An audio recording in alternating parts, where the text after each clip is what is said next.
And first, cutting across to these latest pictures that have been accessed by Republic of the former Afghan Vice President of Afghanistan, Ahmad Zia Massoud, arriving at Panjshir to join the resistance forces.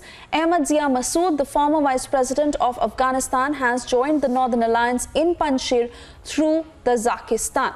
Those pictures on your screens, and senior executive editor Abhishek Kapoor joining us on the broadcast as he gets us further details. And this certainly is reeking in good news for Afghanistan after 7 long days, Abhishek.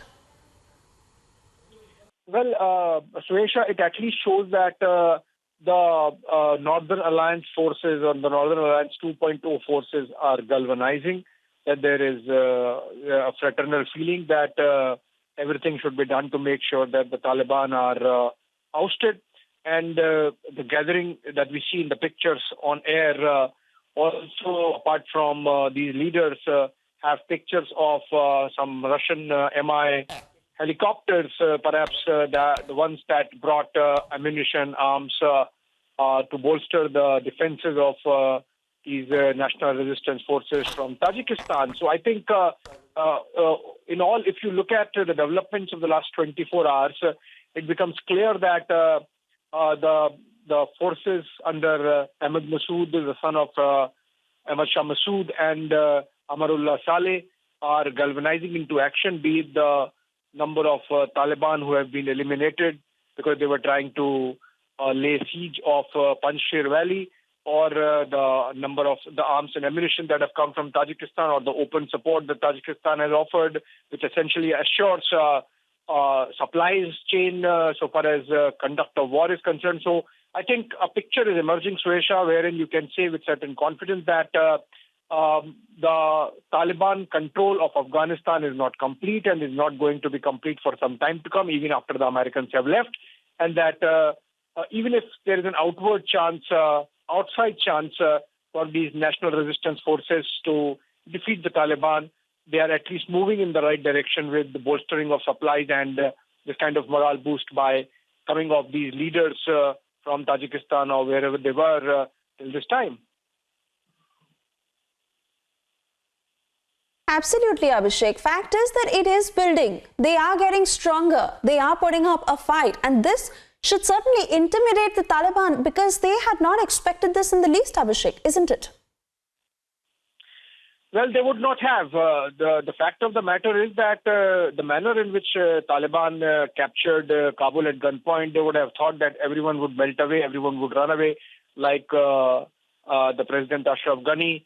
But then this rearguard action, so to say, that is happening by the nationalist resistance forces, Taliban might not have been caught off guard. You know, they are mercenary fighters, and they can fight a war 24/7. They have done that with the Americans for 20 years and more, I think. But then they would see in this a challenge which is not easy to surmount. They have seen power after power and leader after leader collapsing in front of the brute force and their conduct. But then if this resistance really builds on and continues to do so for a longish period of time, then even the world community, perhaps, which is in absolute and abject surrender before Taliban, might realize that all is not lost and that Taliban can still be defeated. And then we are looking at a longish period of civil war in Afghanistan, perhaps, Suesha. Absolutely, Abhishek. And just to note that in the same country, in those same territories, in those same regions, the locals have stood up against them. Women have stood up against them. The courage that they may not have gathered in all these years, but today they are doing that, is certainly a huge message to the Taliban. Oh, yes. I mean, after 2 decades of democracy and a democratic rule, it's a very different kind of Afghanistan that even Taliban is encountering. So the courage with which the women came out and protested on the streets of Kabul on day one itself, I believe it was second day, would have taken Taliban off guard, not as much this nationalist resistance forces battle in the Panjshir Valley, and manner in which flags were taken out and rallies were taken out through the streets, not just in Kabul but across the country with Afghan nationals. That would have taken Taliban off guard. And that's why perhaps into the first 48 to 72 hours of their capture of power, they were not even willing to negotiate with anyone. They thought that they had just arrived.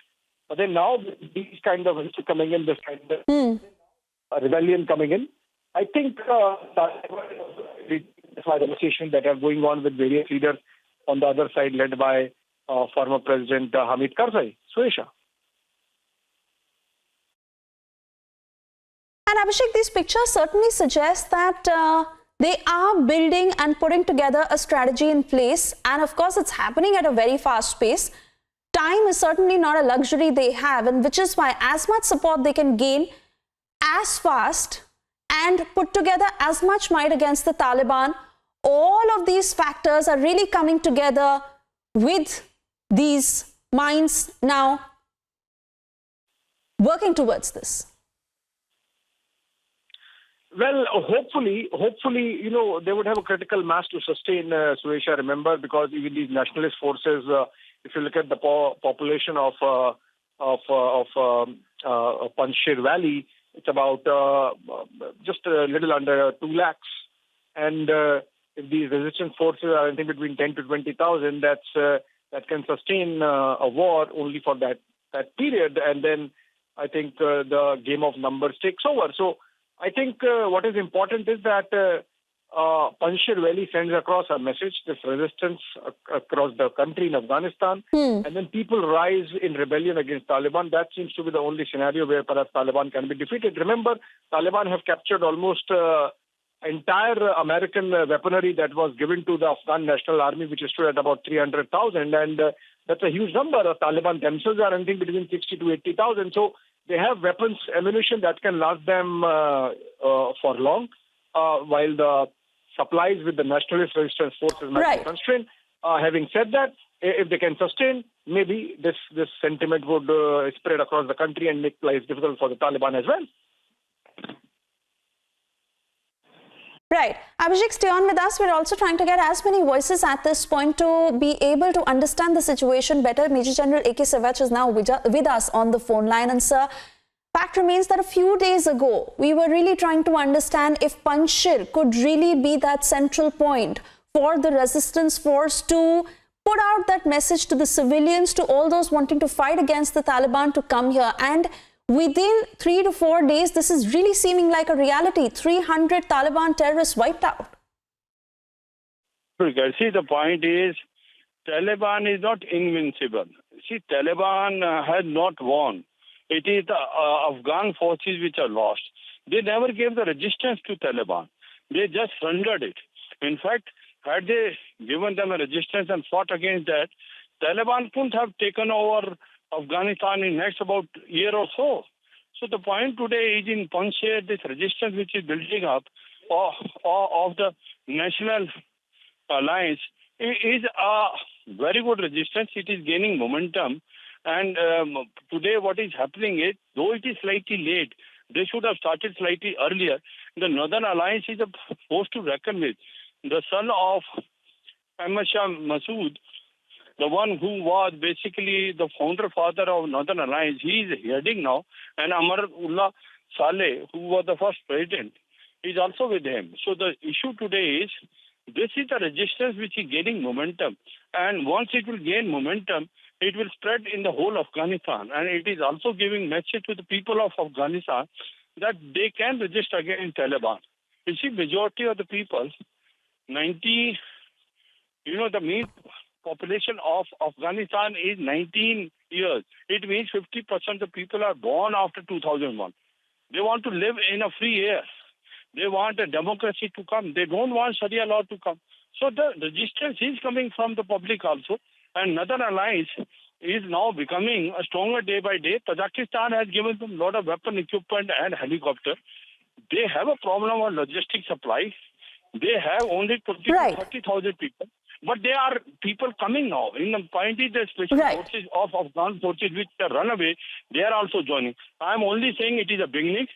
It is a very good beginning, and I'm telling they are gaining strength to strength. And in time to reckon, this will be a resistance which will give the momentum in the whole Afghanistan, and Taliban can be challenged. That is the message which you are spreading today.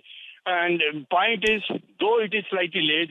Very right. Thank you, Major General A.K. Sewaj, for sharing that message with us on Republic. Major General K.K. Sinha is also with us on the phone line. And sir, are you also pinning your hopes against this resistance force and the kind of developments that are now coming in? Are you also hopeful that the Taliban can be fought against and these very people, these very locals will do that? Yeah, I'm very hopeful because of the view that, initially it started with a ray of hopes. Now it is getting absolutely, firmed in because, this resistance movement has started in 7 provinces: Panjshir, Kapisa, Baglan, Takhar, Baminia, Badrak, Tarwan. And beautiful thing and a very good thing and very solid thing which has happened that, Tajikistan started giving the support in the form of logistic at this place, look like that, ammunitions are coming, food supply is coming, fuels is coming, and more choppers. I was just told, there's a breaking in your only, which I have seen. It's a wonderful development when, the former Vice President under Karzai, he has arrived there. Amarullah Saleh is already there. He's also one of those Vice Presidents. So I think, now it is a wonderful, things which is happening. It is not only Tajik, but Uzbek. I was told that Marshal Dostum is also come. The Hazaras are joining. Certain Pashtuns have come in. That is also a wonderful. It is not that, complete Pashtuns are there with now Taliban. So this is, it is my hope, which I think, about 5-6 days I was thinking, the day Amarullah Saleh crossed over and Ahmad Massoud supported him. I think it is a very, very good development, and I feel that more people should join. Even the Russians should give some support. Uzbeks should also come in, and the Americans, the way they have delayed, now it is coming very loud and clear that they will delay their departure, and the way the Taliban are getting rattled, I think it is a very good sign. And one more good development, I think I'd like to be just in the next 5 seconds. Today the Paralympic, the people, they have flown they are marching with the Afghan flag. Paralympic people have overgone there. They are from every races of Afghanistan. So I think it's a wonderful development which is taking place. All right. So many thanks for speaking to Republic. And moving on.